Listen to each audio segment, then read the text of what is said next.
and welcome to the Wellness Hub podcast, a show dedicated to uncovering the future of healthy living. Each week, we aim to bring you content that supports your personal health journey through insightful conversations with amazing guests. We explore various topics ranging from healthy eating, technology, fitness, mindfulness, and more. Now let's join our host, Drew Munro, co-founder and CEO of UpMeals, a Vancouver-based food tech startup on a mission to make healthy meals accessible through technology. Hello and welcome to the Wellness Hub, where technology, entrepreneurship, and wellness meet. And if you're interested in growing or starting a business and learning from industry leaders and gaining insights on wellness and mindfulness, you are in the right place. So please stay with us. Every single week, we're hosting inspiring guests discussing important topics designed to help you improve your life, both personally and professionally. And today, we have one of Canada's most renowned chefs joining us on the program. We're very lucky, and he's also become one of the industry's strongest voices on sustainable seafood and healthy oceans. He's got a decorated career as a chef, working in some of the country's finest establishments, but he's also a highly sought-after educator, keynote speaker, and advocate for sustainability. And tonight, we're going to learn more about his amazing journey, his insights on how we can make better choices for our oceans, and how to build a purpose-driven life and career. Our guest tonight is Chef Ned Bell, currently the partner and executive chef at the Naramata Inn and one of the driving forces behind change in Canada's culinary scene. And a reminder, as always, please don't be shy with your questions. We'll be answering them all throughout the show. So please type them into Facebook, into YouTube, into Instagram, wherever you happen to be watching. Thank you so much again for tuning in. And without further ado, please welcome our special guest this evening, Chef Ned Bell. Ned, welcome to the Wellness Hub. Hey, Drew. Good evening. How are you? Doing very well, Chef. And, I'm so excited to have this conversation with you. You have such an incredible culinary background, working at some of the top establishments in BC. And, I'm just curious, when did you first fall in love with food and see it as something that you wanted to dedicate your life to? Oh my gosh. Well, luckily we have lots of time today because it's a relatively long journey. I'm the product of a great home economics teacher. I went to high school long time ago. I was actually born in the Okanagan, but raised on Vancouver Island, and then my teenage years in Vancouver. And I wasn't the best student, but I was a pretty good athlete. And home ec was the period before rugby. So I spent a lot of time in home ec focused on doing my tasks and getting out of home economics so I could get on the rugby pitch. But, my very first job was washing dishes at 14 years old at a little restaurant in Vancouver. In fact, one of my very good friends still to this day was the sous chef at the time. And I quickly fell in love with hospitality. I quickly fell in love with food. I was be honest, I was a pretty chubby kid. And I absolutely loved the fact that you could just go in the walk-in and there was free apple crumbles to eat at all times. It was just like... What? Really? Wow. You have unlimited apple crumbles at this restaurant?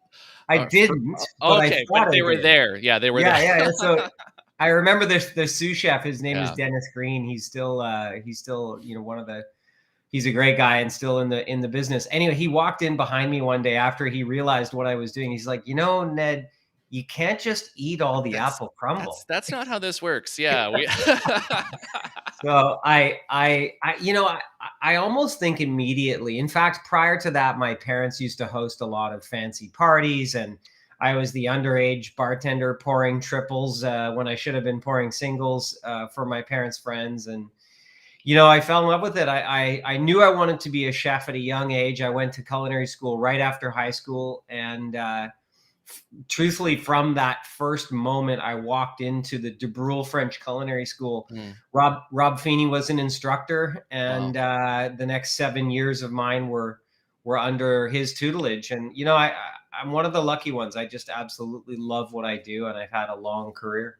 That's amazing. And isn't it, you and I have something in common in that both of us sort of came from one really brilliant, passionate home economics teacher. Isn't it amazing how one one person can shape the trajectory of your life at an early age at that really formative point. It's absolutely incredible hearing you talk about that. And you had such a rich culinary background, but you've also become such a prominent voice for sustainability of our seafood, of our ocean health. And I'm curious how that part of your career took off. When did you decide that, just cooking food, wasn't necessarily enough, but there was also this component of advocating and educating that you wanted to be a part of? Yeah, I was born on a farm in the Okanagan.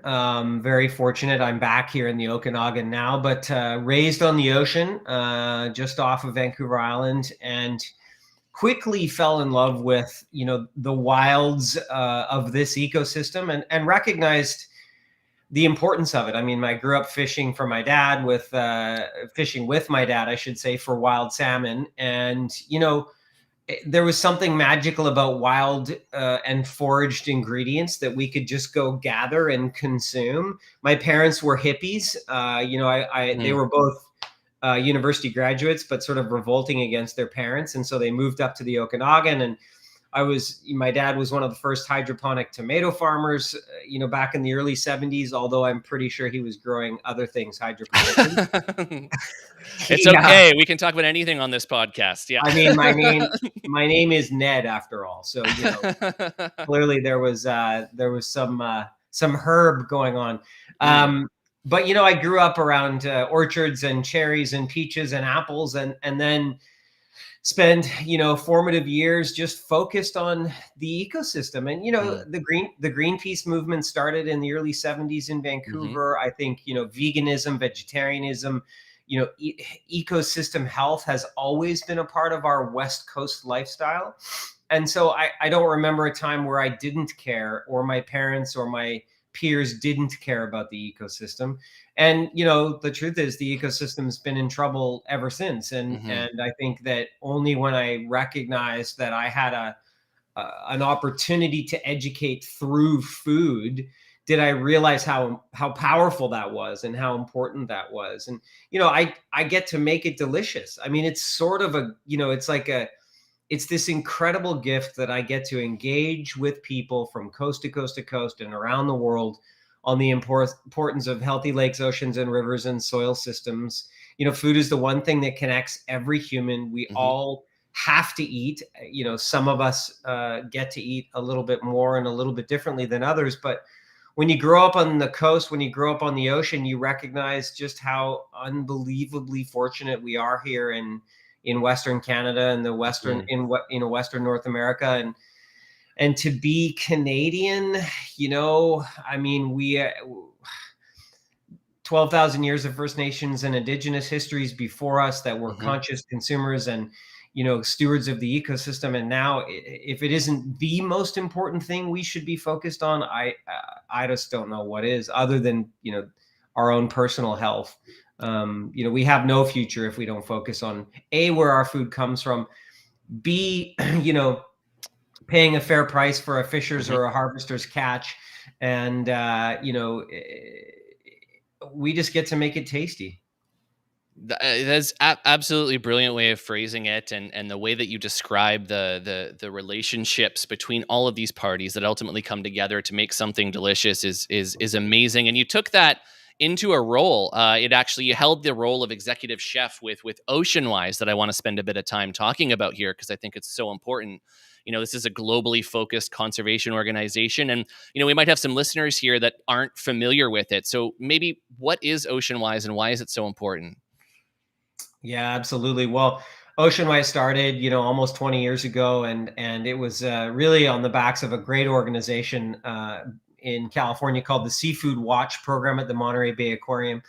Oceanwise started in 2005, and a fabulous peer of mine, Chef Rob Clark, was really the driving force behind that, and some incredible marine biologists and forward-thinking stewards of our ecosystem at the Vancouver Aquarium. And it was really built to help chefs and the people that we feed make the best choices when it comes to the seafood we consume, whether it's wild or farmed, whether it's local or imported, whether it's fresh or frozen, whatever the conversation may be around seafood, whether it's, from fresh lakes and rivers, whether it's from one of the 5 oceans around the world. It really is an extraordinary conversation. 2 billion people rely on the world's oceans for their daily source of protein. I mean, that is, extraordinary.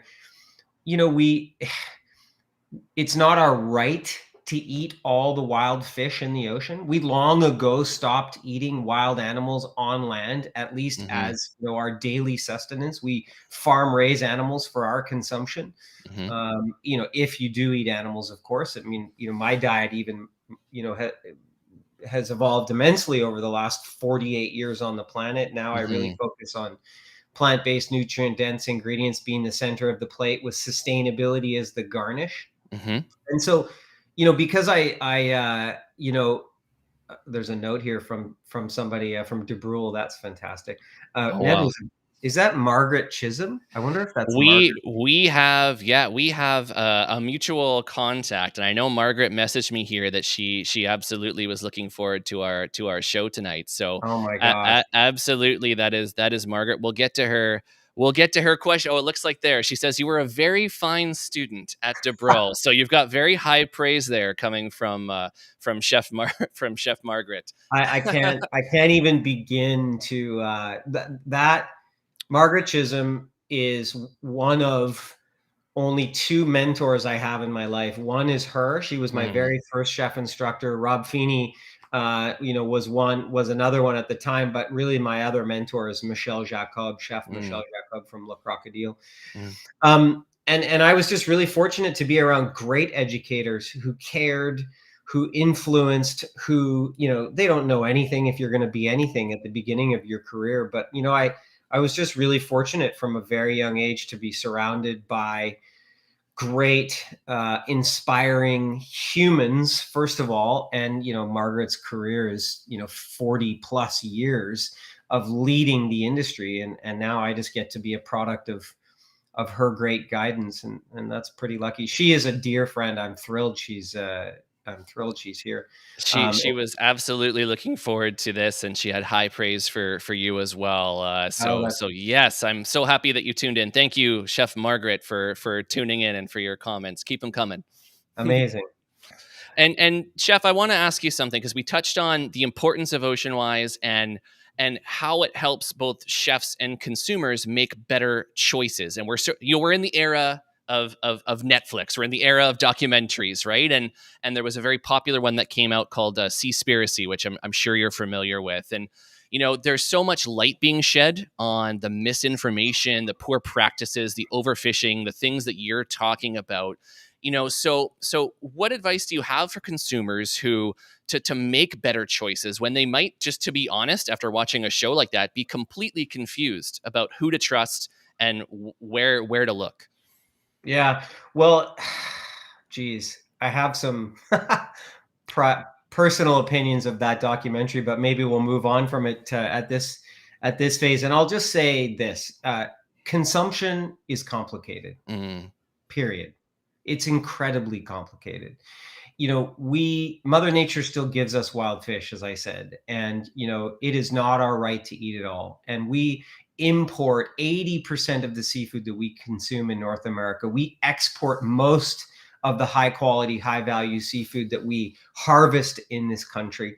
And arguably Canada was born on the backs of the seafood industry, the cod fisheries, for hundreds of years. My great grandmother is from Buren, Newfoundland.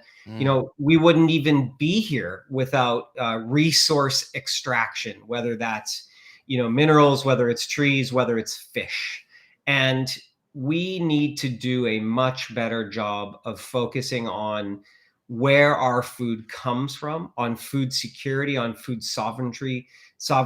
And beyond that, I think we need to pay a little bit more attention to rhetoric. I have been on the wrong side of cancel culture. I have had, a heck of a time, around the beliefs that I have within the seafood space. All you have to do is go to my website and see some of the advocacy pieces that I've posted to really realize, I'm a little bit out there in what I believe in, mainly because I've put my boots on the ground of fisheries and farms around the world for 15 years. I mean, I have done the work. I'm not just listening to, one-sided, funded thoughts and beliefs. I'm trying to choose my words carefully, but it's complicated. I mean, Yeah. farming is not a 4-letter word. And, people that tell me they don't eat farm fish, well, that's your prerogative. But when's the last time you had wild chicken? Mm-hmm. Like we eat farm raised animals for our consumption. It's complicated. Mm-hmm. If you choose to eat protein that comes from an animal, it's complicated, whether it's cattle, whether it's pigs, whether it's, chickens, et cetera, et cetera, et cetera. And certainly whether it's fish. And whether that fish is raised on land, whether it's cultivated, shellfish, mussels, clams, oysters, whether it's raised in the ocean, whether it's raised locally, nationally, or internationally, it is not a black and white conversation. It is complex. It is complicated. And this is why Oceanwise and Seafood Watch and the Marine Stewardship Council and the Aquaculture Stewardship Council and the Best Aquaculture Practices label, this is why they are present in the space. I call them my ocean guardians. They give me scientific data that I can base my decisions on, not rhetoric and otherwise. Now, that being said, it is complicated. What I believe in is what I believe in, do and based on the work that I have done. Many people don't necessarily agree with me.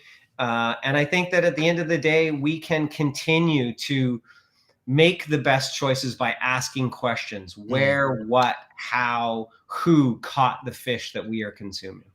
And let me ask you something, because I agree with you. This is a massively complex, complicated issue. It's not black and white, and you're 100% right about that. And I encourage you to give your unfiltered responses. There's no censorship on this podcast. I want to hear your opinion, but in your opinion, who has the biggest role to play to move the needle in the right direction for our oceans? Is it the fisheries? Is it the distributors? Is it the consumers? Who has the biggest role to play to take action now, in your opinion, if you had to choose? Well, consumers. I mean, Yeah. we vote with our wallets, period. The fishers only give us what we buy. The farmers only grow what we buy, right? I was talking to a friend of mine who sells to a major Chinese grocery chain in Canada, but they're based in Vancouver. The amount of seafood that's going through these grocery chains and grocery stores is astronomical. The tonnage we are pulling from the ocean is destructive, but we need to consume. There'll be 10 billion people on the planet. We need to continue to hopefully be able to consume wild seafood.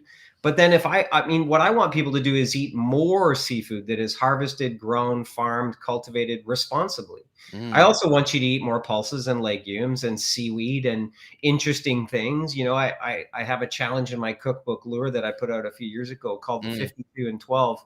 I want you to eat sustainable seafood once a week for the next year, and then once a month. Look at that beautiful book. There we go. Let's keep that up there for a bit. This is an amazing book, and I highly recommend. Is this available, Chef, on Amazon or in bookstores? Where can people find this? Yeah, this is actually the third printing of this book. It's done very, very well. I want to lure people into the conversation of sustainable seafood.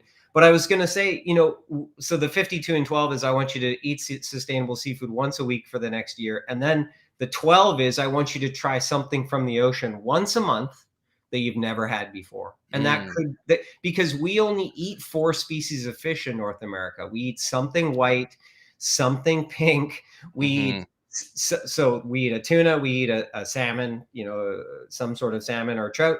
We eat some sort of whitefish, and by far the most consumed seafood in North America is shrimp, by far. And guess what?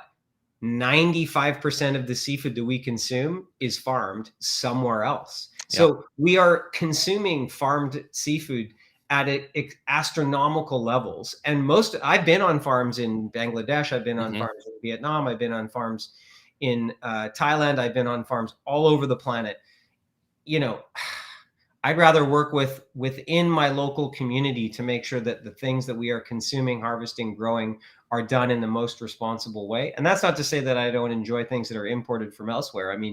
I used to call my food globally inspired and locally created. Mm. Only now that I live in Naramata do I get to hyper focus on season and region. But as you can tell, I'm excited about it. It is a big conversation. See, the world is covered by 2/3 ocean. Every second breath we take comes from the ocean.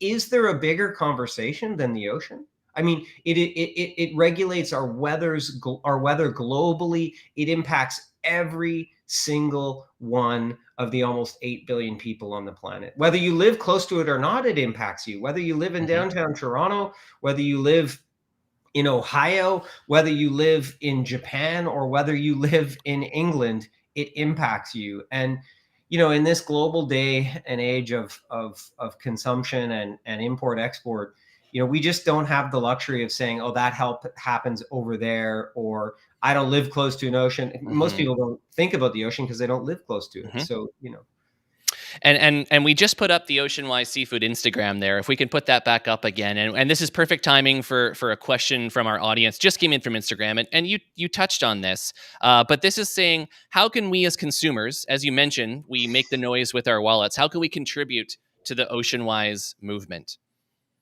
Well, like I said, it's quite simple. I mean, and it's delicious. You just you buy only Oceanwise recommended seafood. You support restaurants and chefs that have Oceanwise recommended seafood on their menus.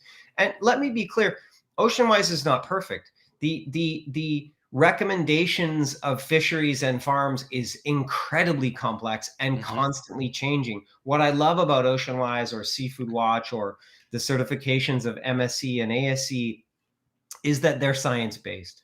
And, at the end of the day, trust in science. I can't wait to get my third shot. I can't wait to give my 6-year-old son his vaccine shot. And, maybe I'm putting it out there, but I believe in science. I'm the product of it. My grandfather was a doctor. So, there's lots of traditional medicines. There's also lots of medicine from nature that I think we can continue to explore and learn from our Indigenous and First Nations, brothers and sisters. But the truth is, I believe in science when it comes to fisheries. You can't hide from science. Science, once you have data, then you make a decision based on that data. So you can read the data a number of ways. But at least with data, you can make a decision and be comfortable in the decision you're making. If you want to eat wild salmon, eat wild BC salmon. If you want to eat, imported tuna from somewhere else, eat it. If it's Oceanwise recommended, that's pretty much the simplest and best way Canadians can impact the choices that they're making. And, if you are even luckier and can support a community-supported fishery like Skipper Otto here locally, and really pay a fisher a fair price for his or her catch, then you're going the next mile. You know what I mean? Like there's always deeper and better. But it's not about being perfect. I'm not perfect. I need to do 100 more sit-ups, but I'm happy I only did 30 today. At least I did 30, you know what I mean? I mean, I don't want, what I say to my chefs all the time is, I don't want all of you. I just want the best of you while you're here. Yeah. And I think that's all we can ask as consumers, especially after this last year and a half. Like, there's so many things that we have to navigate in our world around health and wellness, around, how to make the best choices. I mean, I'm drinking coffee, didn't come from here. I like chocolate. It's my favorite thing. Doesn't come from here. I mean, it's choices we're making.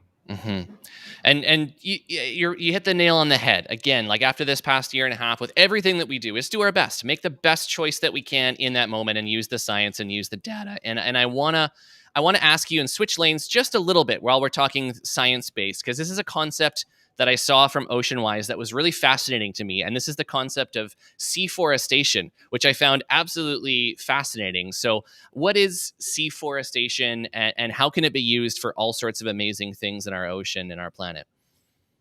Well, yeah, I mean, kelp forests, of course, that surround us here in this country and around the world.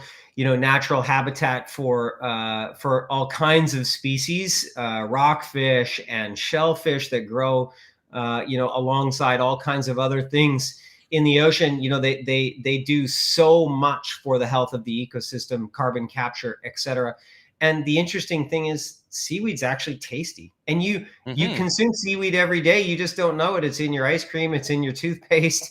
If you're a Vancouverite, you've eaten more sushi. You've eaten, your weight in sushi for the last 20 years. So you've had lots of farmed seaweed from elsewhere. We now have access to incredible wild BC kelps and also farmed raised kelps that are going to become more and more a part of our diet. Do I ever see kelp being center of the plate? No. Do I see it being a big part of our diets on a weekly, monthly basis? I hope so. I mean, I love the umami that is seaweeds and kelps and the flavor bombs that it brings to certain dishes. I just posted a recipe for a clam and kelp pappardelle with a spicy garlic and chili cream. It's just outstanding. Wow. It's the perfect one pot meal, and it takes you like 6 minutes it actually takes you longer to make the pasta than it does to make the sauce. I mean, shellfish are Mother Nature's real fast food. Eat more oysters, eat more clams, eat more mussels, and if you can add a little bit of kelp into your diet, you'll be doing yourself a favor. It's a superfood. And there's a question here while we're talking food and while we're talking consumers, a question that's just come in from our Instagram that I want to ask you. I think it's really important, and that's how can we address the popular objections that some people have when they think about farmed salmon as opposed to wild salmon? Yeah, I mean, it's a fabulous question, one that I'm asked all the time. And go to nedbell.com/advocacy, and you can read a very thoughtfully written thesis on it. I believe in responsible aquaculture. I believe in ocean-wise recommended seafood, and we have for decades farmed raised fish poorly. But we are getting better at it and better at it and better at it. We're realizing where these farms should go. We're realizing how to feed the fish and what we're feeding the fish. The conversion ratio is actually quite good. It used to be not as good.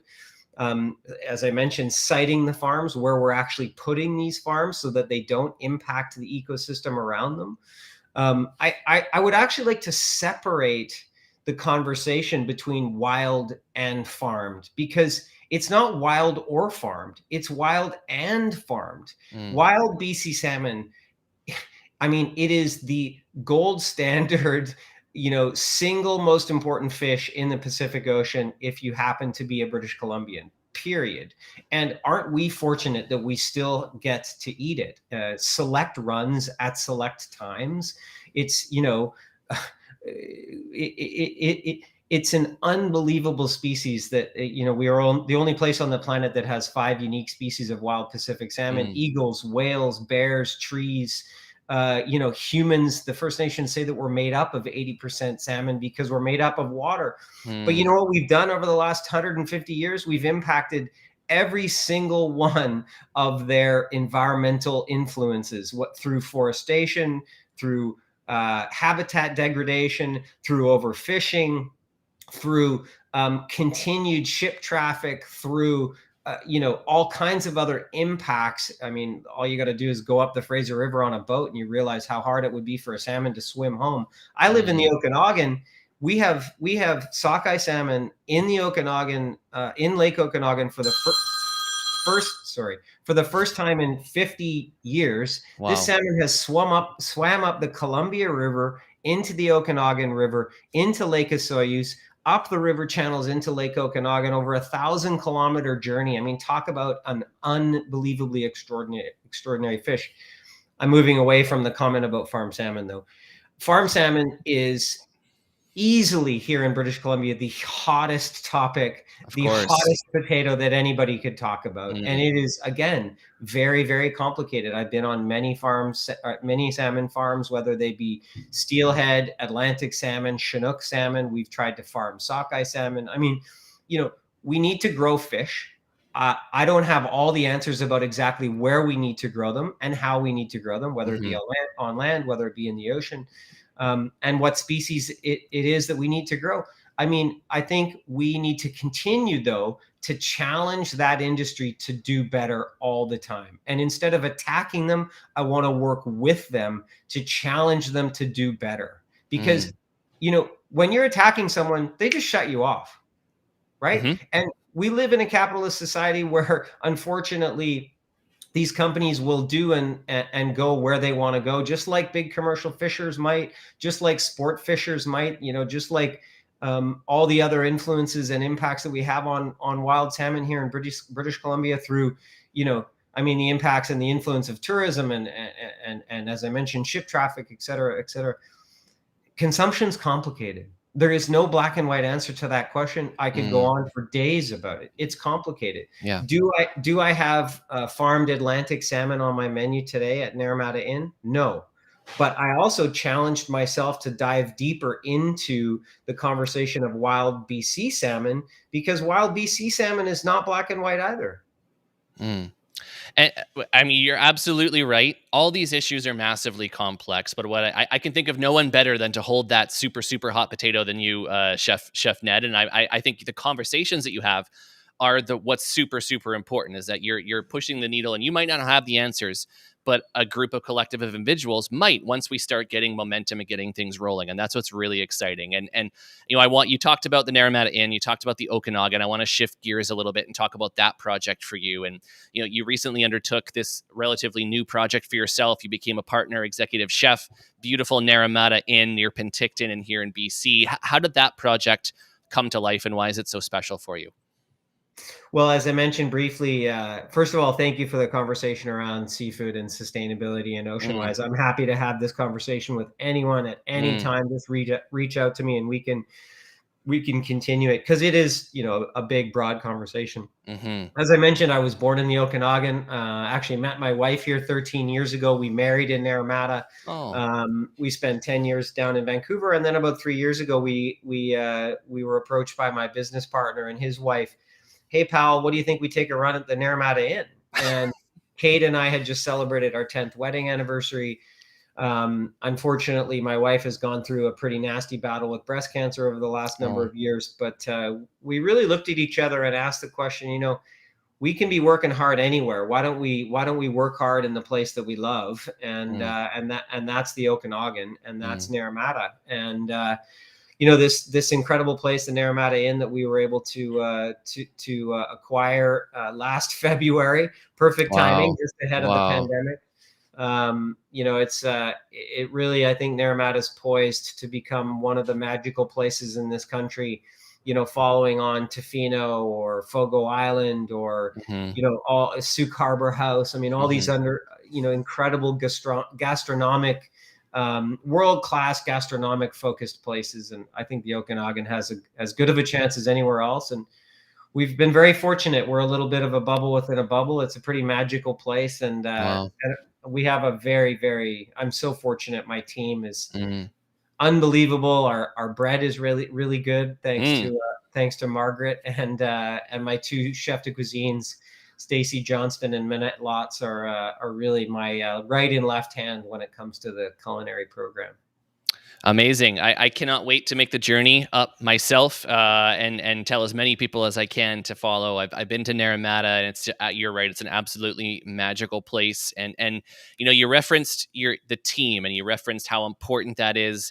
I want to ask your opinion on something. I've been talking to other chefs about this on the show. As you're likely aware, we're having a very well-documented massive labor shortage in hospitality. And this has been sort of amplified by the fallout of COVID-19. And it really does seem that more and more young people are simply not wanting to enter this amazing industry and stay in it for a long period of time. So what's your take on this? And what do you think needs to change for a lot more young people to want to enter this industry now or into the future? Oh man, if I had the answer to that question, I'd be. I think all of us, yeah. I wasn't able to open 7 days a week this summer. I was only able to open 5 days a week. I started cooking before Food Network. I wanted to be a chef because I love to cook. And I think over the last 20 years, we've gone through this real evolution of what the industry means and what it looks like to people. We also have had to hold ourselves accountable for the culture and climate that we've created in restaurants and kitchens around the world, really, but certainly in Vancouver and in Canada. And I had a very fortunate journey in my career, but it wasn't easy at all. And I started making $8 an hour when I was 19, and then I made $9 an hour, and then I made $10 an hour. And that's the reality of my industry. Is I didn't get in this to be wealthy.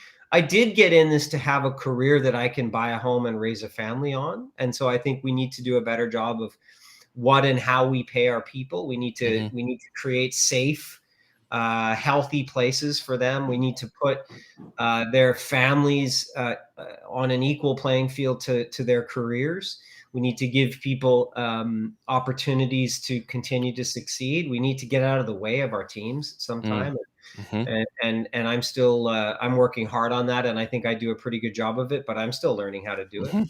I'm a privileged middle-aged white man. I wake up and my life's pretty damn easy, Drew. I mean, the truth is I haven't had any hurdles in my life, and other than my own alcoholism, I have had a pretty easy life. And I need to, I haven't had a drink in 10 years, so I've beaten that. But, beyond that, I need to create an environment where my people feel safe and cared for. And I need to pay them well. I need to give them benefits. And how am I going to pay them well in an industry where average profitability is less than 4%? I need to turn some of that costs and cost of goods onto my guests. And I'm lucky who I am and where I am, that I can charge, what I can charge for lunch and dinner. I haven't proven this all completely yet, but this is what we're certainly working towards at the Naramata Inn. But I think we have become addicted to cheap over the last couple of generations, and there's just no such thing as cheap food. Something, someone, somewhere has paid the price, and I don't want to shame anyone, but shame on us for being addicted to cheap. I mean, we're creatures of habit. I think we can shift if we do it collectively as communities. And I know that sounds all, perfect, and we live in this, utopian world, but we can do it if we focus on doing it together and paying a fair price for the food that we feed people.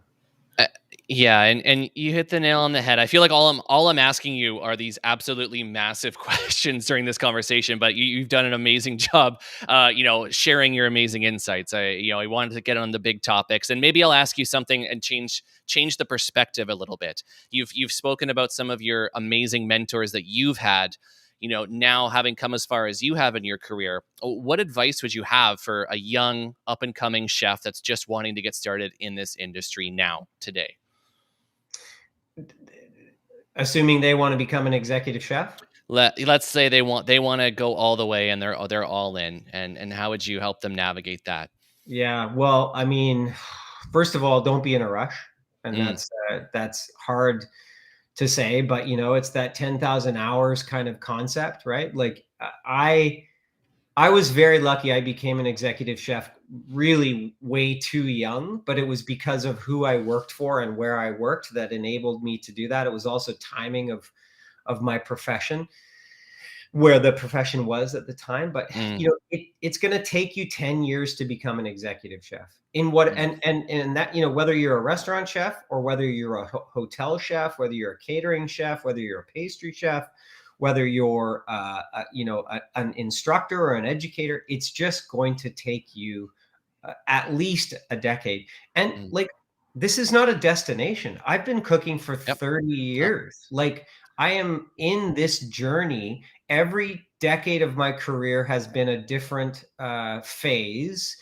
I've been an executive chef of a major, 5-star global hotel brand for 10 years. I've been, a restaurant chef for premium restaurants.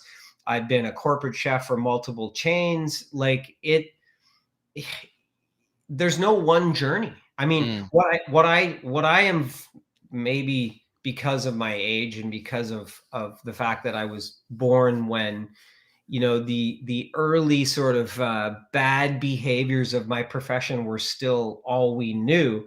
I just Mm-hmm. put up with it, or I had, Mm-hmm. I had to put up with it. I didn't think that there was an option or a choice. And again, I'm a white middle-aged man, so it wasn't that bad. But I had many things thrown at me, and many people yell and obscenities and the likes. But it's about making sure you give yourself the time to succeed, because too many chefs, they come out of culinary school, they have some debt. One of the big premium casual brands waves them a bunch of dough. They go and they KM a store really quickly. They think that they're worth 80 grand a year when they don't even know how to butcher a wild BC salmon or whatever, because everything they get comes in portioned. And they may have gone into the prep hall for a little while, that really there's many different types of chefs, right? I mean, there's not one chef. I was traditionally trained in classical French cuisine. That's one style. That doesn't mean I'm better than somebody else. Certainly not in the world of global influence and chefs coming from India or Japan or China or Asia or, all over Southeast Asia. I mean, European trained chefs are very different. Like you may want to learn how to be the best baker, best pastry chef, best pasta person. I was very fortunate to have a pastry chef who took me under his wing early on at De Brule, a guy by the name of Kurt Ebert, who he said to me, you should go to pastry school first, because it will make you a better chef. It's the beginning and the end of any great meal. Well, if you think about it, pastry kitchen is the beginning and the end of any great meal. Right. And so You're for me, absolutely right. that really gave me a sort of leg up early on. And, I was an apprentice at Le Crocodile, and we opened Lumiere in 95. And, I wasn't in a rush. Like, I mean, I guess I was, but I knew that I was going to be in the career for my life, I thought. And to me, that could have been 10 years, let alone now 30. But I love to cook, and I love people. I do more cooking at home than I do in my own kitchen, because I just love feeding my people. Like, if you don't love cooking, I don't want to say don't be a chef, but like, you have to love cooking. Yep. You have to love, and I'm the highest paid dishwasher there is. Like, if I need to get into the dish area, I'm in the dish area. If I need to, scrub the floors, I'll scrub the floors. I mean, I'm very lucky that doesn't have to happen very often for me, but I've been in the dish area many a Saturday night up here in Naramata when it's 35 degrees outside and 50 degrees in the kitchen, and my cooks are just bagged after doing 200 covers in a day. Like, it's not an easy business. And I don't want it to be. I want it to be challenging. I love the challenge because the reward is so worth it. Enjoy the process. Don't be in a hurry. It's not a career for someone that's looking for instant gratification in that sense, in the terms of titles or roles or recognition. And I think that's a brilliant way of summarizing it. And I want to ask your opinion.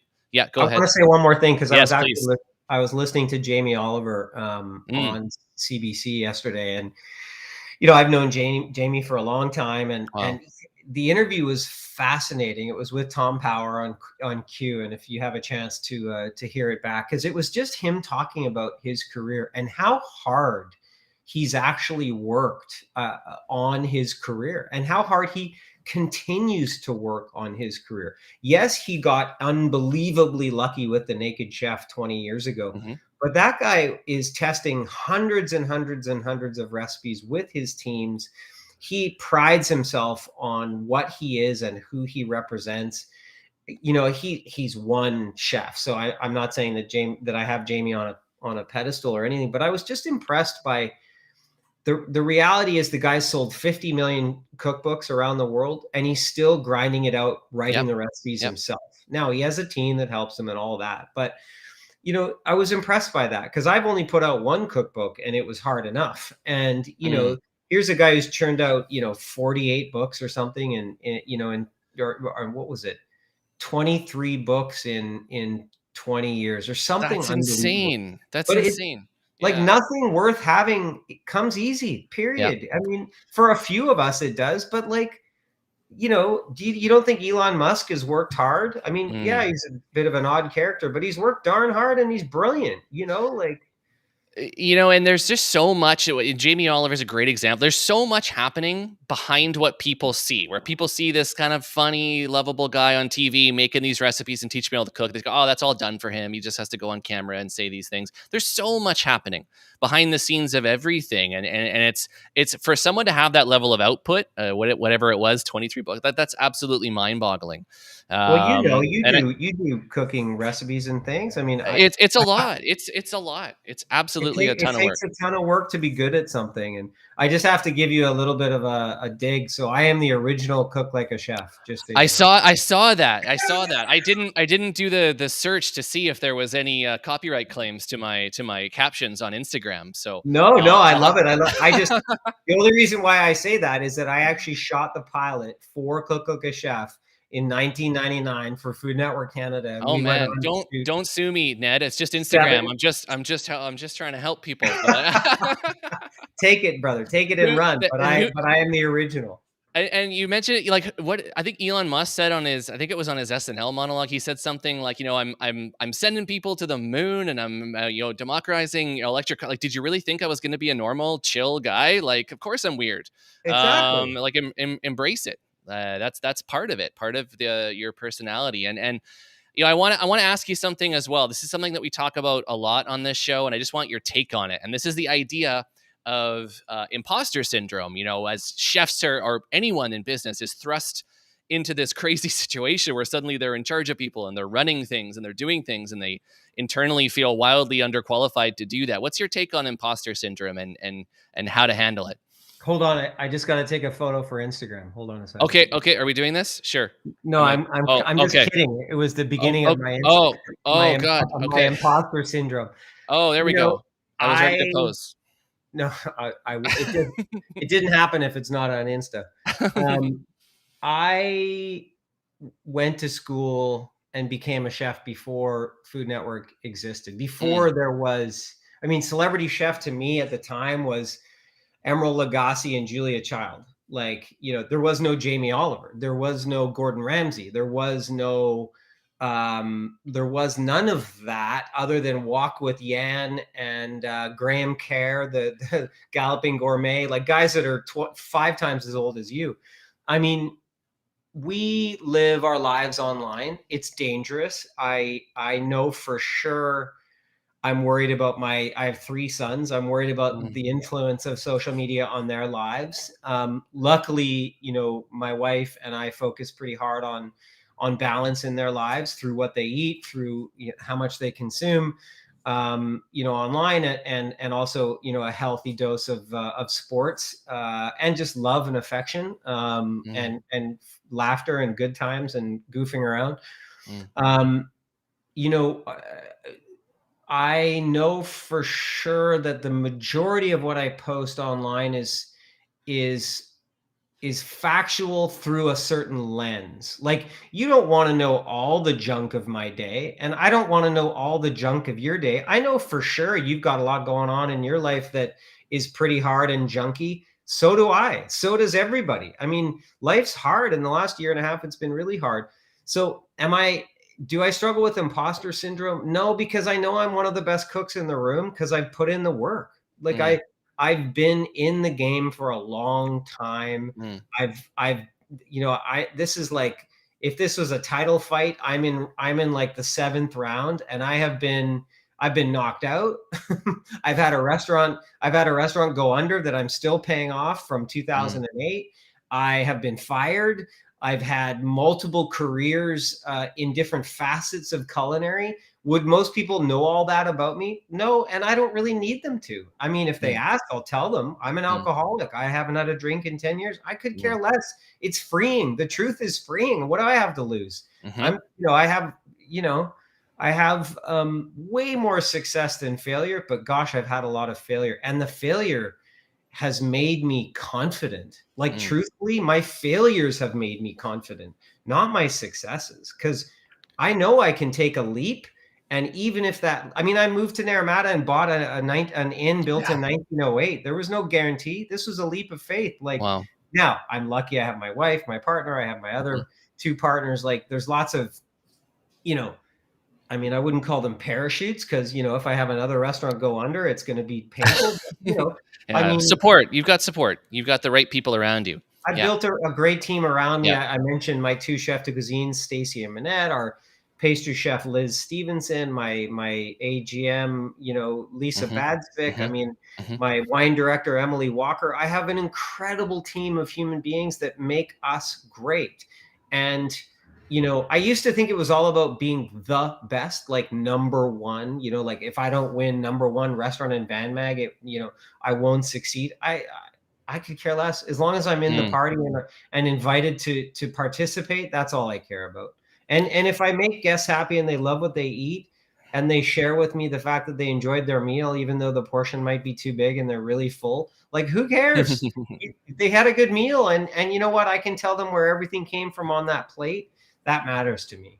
One of the best takes on imposter syndrome we've had here to date on the show. Thank you for sharing that with us. Amazing. And I want to ask you one question about something else that's important. Our industry is notorious for burnout, for just burning through people with long hours, demanding work. How do you unwind? You've got all this stuff going on. What advice do you have for people or yourself that are trying to find that balance that they're looking for and making time and prioritizing time for themselves for wellness? Nature, fitness, diet. I drink way too much coffee. I spend way too much time in the forest, and I spend way too much time on my bike. But even, I say way too much time. I mean, I wish I could quadruple the amount of time I do all of those things. I wish I could sleep more. I wish I could do more yoga. I mean, it's a journey. It's about balance. I'm going to turn 50 in a few years. I want to be cooking until I'm in my 60s. I know I will be, and I want to be able to do it. Michel Jacob, my mentor, he's in his 60s and he still cooks. His days are shorter and his weeks might be shorter, and maybe he takes an extra couple of weeks vacation, but the guy's still in the kitchen, 30 plus years of Le Crocodile. That's who I look up to. Like, and there's lots of journeys. I mean, Rob Feeney's got his own journey, and Chef Margaret Chisholm has her own journey. And, I mean, so many of my peers who I hold dearly have had their own completely unique journeys. And all of our journeys, I think, I mean, Margaret, I know for sure she spends a ton of time on the river and and in the forest with her lovely bride. And, I think the truth is it's being around the people you love, sharing a meal, caring about what you're consuming, the people that maybe harvested it or grew it, paying a fair price for it, just being a decent person, like get your vaccine already, for crying out loud.